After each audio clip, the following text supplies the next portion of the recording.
అందరికీ నమస్కారం। ఈ రోజు మన వీడియోలో మనం తెలుసుకోబోతున్నటువంటి విషయం ఏమిటి అంటే చివరి క్షణంలో రాధ కోసం కృష్ణుడు చేసినటువంటి త్యాగం ఏమిటి అనే విషయం గురించి ఈ రోజు మన వీడియోలో మనం తెలుసుకోబోతున్నాం। రాధాకృష్ణుల ప్రేమ చాలా అద్భుతంగా ఉంటుంది। అలాగే ద్వాపర యుగంలో నారాయణుడు కృష్ణుడుగా జన్మించడం, ప్రేమ యొక్క నిజమైనటువంటి అర్థాన్ని ప్రపంచానికి తెలియజేయడానికి రాధ జన్మించింది। రాధ జన్మించిన నాటి నుండి రాధాకృష్ణుల యొక్క ప్రేమ కథ ప్రారంభమైంది। కానీ ఎటువంటి సంఘటనలు, ఎలాంటి పరిస్థితులు మారడం వలన కృష్ణుడు విడిపోవడాన్ని రాధ ఎదుర్కోవాల్సి వస్తుంది, కృష్ణుడు తనకు ఎంతో ఇష్టమైనటువంటి వేణువును ఎందుకు విరగొట్టాడు అనే విషయాల గురించి ఇప్పుడు మనం తెలుసుకుందాం। రాధ పుట్టుకతో అంధురాలని, శ్రీకృష్ణుడు మొదటి చూపు తనపై పడినప్పుడు మాత్రమే ప్రపంచాన్ని అంతా కూడా చూస్తానని స్వర్గం నుండి వాగ్దానం చేసి భూలోకానికి వచ్చింది అని అంటారు। ఇద్దరికీ కూడా మొదటి నుండి అనుబంధం ఉంది। బాల్యం నుండి కృష్ణుడు తన యొక్క లీలలతో, అలాగే వేణువు యొక్క మధుర రాగాలతో మొత్తం ప్రజల హృదయాలను కూడా దోచుకునేవాడు। రాధాకృష్ణుడు ఇద్దరూ కూడా చిన్న వయసు నుండే ప్రేమను ఆస్వాదించడం మొదలుపెట్టారు। శ్రీకృష్ణుడు జీవితంలో రాధ అలాగే వేణువు ఈ రెండూ కూడా చాలా ప్రియమైనవి। ఎప్పుడు శ్రీకృష్ణుడు తన యొక్క వేణువును వాయిస్తాడో అప్పుడు రాధ అక్కడికి వచ్చి గంటల తరబడి వేణుగానం వింటూ ఉండేది। అది వారి యొక్క ప్రేమను మరింతగా పెంచేది। వీరిద్దరూ కూడా యమునా నది ఒడ్డున గంటల తరబడి గడిపేవారు। అలాగే వారి యొక్క సంతోష సమయం కొన్ని సంవత్సరాలు మాత్రమే గడిచిపోయింది। ఇక బృందావనంలో కృష్ణుడి యొక్క ఉనికిని తెలుసుకున్నటువంటి కృష్ణుడి యొక్క మామ అయినటువంటి కంసుడు తనను వెంటనే మధురలో యుద్ధానికి ఆహ్వానిస్తాడు। అందుకోసం కృష్ణుడు తన తల్లి యశోదతో పాటు గ్రామాన్ని, రాధను కూడా వదిలిపోవాల్సి వస్తుంది। కృష్ణుడు, రాధ ఇద్దరికీ కూడా కృష్ణుడు తిరిగి బృందావనానికి రాలేడని ముందే తెలుసు, అలాగే చాలా కాలం పాటు కలుసుకోలేడని కూడా తెలుసు। కాబట్టి మధురకు వెళ్ళక ముందే రాధ కృష్ణుడు వద్ద 2 వరాలను తీసుకుంటుంది। మొదటిది కృష్ణుడు మనసులో రాధ స్థానం, అలాగే రాధ మనసులో కృష్ణుడి యొక్క స్థానం ఎల్లప్పుడూ ఉండేలా ఒక వరాన్ని కోరుకుంటుంది। అలాగే మరొక వరం ప్రకారం రాధ మరణానికి ముందు కృష్ణుడు ప్రత్యక్షం అవ్వాలని కోరుకుంటుంది। అయితే ఈ 2 వరాలు ఇచ్చినా కూడా రాధ కృష్ణుని యొక్క ఎడబాటుతో విలపిస్తూ ఉంటుంది అని తెలుసు। అయినా కూడా రాధ ఎల్లప్పుడూ సంతోషంగా ఉండాలని శ్రీకృష్ణుడు కూడా రాధ దగ్గర వాగ్దానం తీసుకుంటాడు।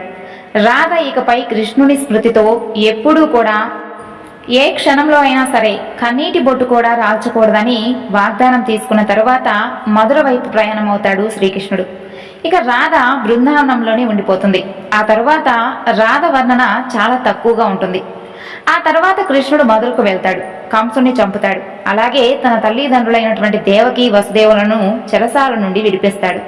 ఆ తర్వాత ప్రజారక్షణకై ద్వారకను నిర్మిస్తాడు। కృష్ణుడు ద్వారకలో రుక్మిణి అలాగే సత్యభామను వివాహం చేసుకుంటాడు। వీరు కాకుండా కృష్ణుడికి 1608 మంది రాణులు కూడా ఉంటారు। వారిలో రుక్మిణి కృష్ణుడికి అత్యంత ఇష్టమైనటువంటి భార్య। కేవలం కృష్ణుడి యొక్క చిత్రపటాన్ని చూసి కృష్ణుడు తన మనసులో ముద్ర వేసుకుంటుంది। కృష్ణునితో వివాహం కోసం రుక్మిణి తన సోదరులతో కూడా విరోధానికి వెళ్తుంది। ప్రేమలేఖ ద్వారా కృష్ణుడికి సమాచారం ఇచ్చి కృష్ణుడితో పారిపోతుంది। కృష్ణుడు, రుక్మిణి ద్వారకా నగరంలో చాలా సంతోషంగా గడపసాగారు। అలాగే కృష్ణుడు కూడా తన యొక్క దైవిక కార్యాలలో మునిగిపోయాడు। ఈ రోజులలో భౌతిక వివాహాన్ని నిజమైనటువంటి ప్రేమకు మాధ్యమంగా భావిస్తున్నారు। రాధాకృష్ణుడు నిజమైనటువంటి ప్రేమకు ఉదాహరణంగా నిలిచారు। వీరిద్దరూ కూడా వివాహం కూడా చేసుకోలేదు, కేవలం మనస్సుతో మాత్రమే వీరిద్దరూ కూడా ఒకరిని ఒకరు అర్థం చేసుకున్నారు। ఈ నిజమైనటువంటి ప్రేమతో ఒకరిని ఒకరు కట్టుబడి ఉన్నారు। రాధాకృష్ణుల ప్రేమకు సంబంధించి అనేకమైనటువంటి విభిన్న కథలు కూడా ఉన్నాయి। అందులో ఈ కథ ఒకటి। శ్రీకృష్ణుడు కొన్నిసార్లు నిద్రపోతూ ఉన్నప్పుడు రాధే శ్రీ రాధే అని కలవరించేవాడట। ఇది శ్రీకృష్ణుడి యొక్క రాణులకు ఎప్పుడు కూడా అసలు నచ్చేదే కాదట। అలా ఒకసారి రుక్మిణి శ్రీకృష్ణుని ఇలా అడుగుతుంది, స్వామి, మేమందరం కూడా నిన్ను చాలా ప్రేమిస్తున్నాం, కానీ రాధ దగ్గర అసలు ఏముందని నిద్రపోతున్నటువంటి సమయంలో కూడా మీరు రాధనే కలవరిస్తున్నారు అని అడుగుతుందట। అప్పుడు కృష్ణుడు, మీరొకసారి రాధను వెళ్ళి కలిస్తే అప్పుడు మీకే అర్థమవుతుంది అని చెప్తాడట।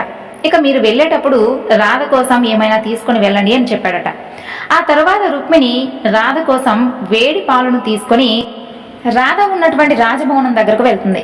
అక్కడ ఉన్నటువంటి ఒక ప్రకాశవంతమైనటువంటి అందమైనటువంటి స్త్రీని చూసి మీరు రాధా అని అడిగితే లేదు నేను రాధను కాదు, నేను ఆమె సేవకురాలను అని చెప్తుంది. రాధారాణి 7 ద్వారాల అవతల ఉంది అని చెప్తుంది. అప్పుడు రుక్మిణి ఒక్కొక్క ద్వారం దాటుకుని లోపలికి వెళ్తుంది. రుక్మిణి రాధ గదిలోకి చేరుకున్న తరువాత ఇక్కడ రాధ చాలా సంవత్సరాల నుండి చాలా రాత్రులు కూడా కృష్ణనామ స్మరణ చేస్తూ ఇప్పుడిప్పుడే నిద్రలోకి జారుకుంటుంది అని తెలుసుకుంటుంది.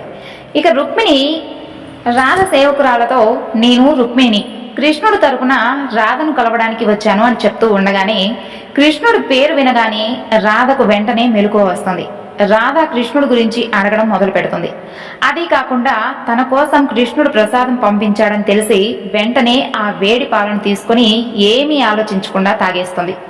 అది చూసి రుక్మిణి ఆశ్చర్యపోతుంది. ఆ తరువాత రుక్మిణి రాధ మాట్లాడుకున్న తరువాత రుక్మిణి తిరిగి వస్తుంది. రుక్మిణి రాత్రి వేళల్లో శ్రీకృష్ణుడి యొక్క పాదసేవ చేస్తూ ఉండడం అలవాటనమాట.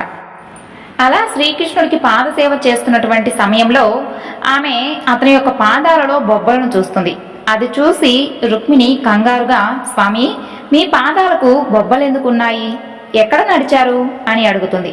దానికి కృష్ణుడు నీవు రాధతో వేడి పాలను తాగించినప్పుడు రాధ నా పాదాలను పూజిస్తూ ఉంది, దాని కారణంగా నా పాదాలకు కూడా బొబ్బలు వచ్చాయని చెప్తాడు. అది విన్న తరువాత రుక్మిణికి రాధ అలాగే కృష్ణుల యొక్క ప్రేమ ఎంత ఉన్నతమైనదో తెలుస్తుంది. ప్రేమ శరీరానికి సంబంధించింది కాదు, ఆత్మతో ఎప్పుడు ఉంటుందని అర్థం చేసుకుంటుంది. రాధ మనసులో ఎప్పుడూ కూడా శ్రీకృష్ణుడి యొక్క పాదపద్మములు పూజింపబడుతూ ఉంటాయి. ఇలా మరొక కథ ప్రకారం బ్రహ్మదేవుడు భూలోకానికి వచ్చి ముందుగా బృందావనానికి వెళ్లి రాధాకృష్ణుల వివాహం జరిపించాడని ఉంది. దాని గురించి పెద్దగా సమాచారం లేదు. రాధ కూడా బృందావనంలో కృష్ణుడిపై ఉన్నటువంటి భక్తితో తన జీవితాన్ని గడుపుతూ ఉంది అని అంటారు. మరికొందరు యాదవ కుమారుడైనటువంటి అభిమన్యుడితో రాధ వివాహం జరిగిందని చెప్తారు. కానీ అభిమన్యుడు మాత్రం మహర్షి దదీచి చేత రాధను కనుక తాగితే బూడిద అవుతావని శపించబడతాడు. అందువలన వివాహం జరిగిన కొన్ని సంవత్సరాల తర్వాత కృష్ణుడిపై ఉన్నటువంటి ప్రేమతో ప్రశాంతంగా ఉంటుంది. దాని తరువాత రాధ తన యొక్క వైవాహిక జీవితాన్ని చాలా చక్కగా అనుభవించి ఆ తరువాత అన్ని బాధ్యతల నుండి విముక్తి పొంది ద్వారకాలోని కృష్ణుడి దగ్గరకు వస్తుంది. కృష్ణుని చేరుకున్న తర్వాత రాధ కృష్ణుడు మౌనంగా ఉండి మనసుతోనే గంటల తరబడి మాట్లాడుకుంటూ ఉండేవారు.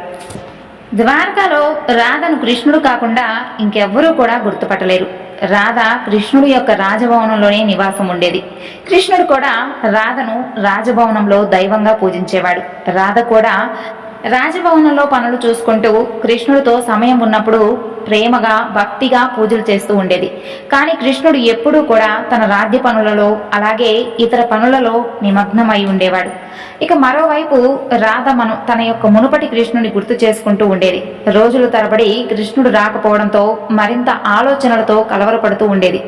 రాధ మనసులో ఉన్నటువంటి అందమైన చిత్రం ఎక్కడైనా చేజారిపోతుందో ఏమో అని భయంతో రాజభవనం అలాగే ద్వారకా నగరం కూడా విడిచిపెట్టి వెళ్ళిపోతుంది. అలా మరికొన్ని సంవత్సరాలు గడిచిపోయిన తర్వాత రాధ యొక్క చివరి గడియలు మొదలవుతాయి. అప్పుడు రాధ కృష్ణుని స్మరించుకుంటుంది. అతని యొక్క వాగ్దానాన్ని గుర్తు చేస్తుంది. రాధ గుర్తు చేసిన వెంటనే కృష్ణుడు పరుగు పరుగున వచ్చి రాధ వద్దకు వస్తాడు. కానీ రాధ యొక్క అత్యంత దయనీయమైనటువంటి పరిస్థితిని చూసి మరింత భావోద్వేగానికి గురవుతాడు కృష్ణుడు. ఇక రాధను ఆఖరి నిమిషంలో ఏదో ఒక కోరిక కోరుకోమని అడుగుతాడు. దానికి రాధ చివరి రోజులలో బృందావనంలో నేను కృష్ణుని చూసినటువంటి రూపం చూడాలని అలాగే తన కోరికను వ్యక్తం చేస్తుంది. అదే వేణువు అవే మధురమైనటువంటి గీతాలను వినాలని కోరుకుంటుంది. అప్పుడు కృష్ణుడు తన యొక్క వేణువును తీసుకొని మధురమైనటువంటి రాగాలను వాయించడం మొదలు పెడతాడు. అప్పుడు ఆ మధురమైనటువంటి గానం వింటూ రాధా కృష్ణుడు ఇద్దరూ కూడా మరింత బాధపడుతూ ఆ మధురమైనటువంటి గానం వింటూ రాధా కృష్ణుడు ముందు చనిపోతుంది. రాధ మరణాన్ని చూసినటువంటి కృష్ణుడు తన ప్రియమైనటువంటి వేణువును అక్కడే విడిచివేస్తాడు. రాధ మరణంతో పాటు కృష్ణుడు కూడా తన వేణువు నుండి శాశ్వతంగా వైదొలిగిపోతాడు. ఎందుకంటే వేణువు రాధకు అద్భుతమైనటువంటి సంబంధం ఉంది. అందుకే రాధ యొక్క మరణం తర్వాత కృష్ణుడు వేణువునే కాదు వేరే సంగీత వాయిద్యాలను కూడా తాకలేదు. రాధా కృష్ణుల యొక్క ప్రేమ కథ ద్వారా మనం తెలుసుకున్నటువంటి విషయం ఏమిటి అంటే శరీరాలు వేరైనప్పటికీ కూడా ఆత్మ మాత్రం ఒకటే అని ఈ విషయాన్ని మనం తెలుసుకున్నాం. అలాగే కృష్ణుడు రాధ కోసం చేసినటువంటి త్యాగం ఏమిటి అంటే తనకు ఎంతో ఇష్టమైనటువంటి వేణువును విరిచివేయడం. ఈ వివరణ మీ అందరికీ కూడా నచ్చింది అనుకుంటున్నాను. నచ్చితే తప్పకుండా లైక్ చేయండి, మరికొంతమందికి షేర్ చేయండి. అలాగే మొదటిసారి మన ఛానల్ని ఎవరైనా చూస్తున్నట్లయితే సబ్స్క్రైబ్ చేసుకోండి. మరొక చక్కని వివరణతో మీ ముందుంటాను. అంతవరకు నమస్కారం. జై శ్రీకృష్ణ.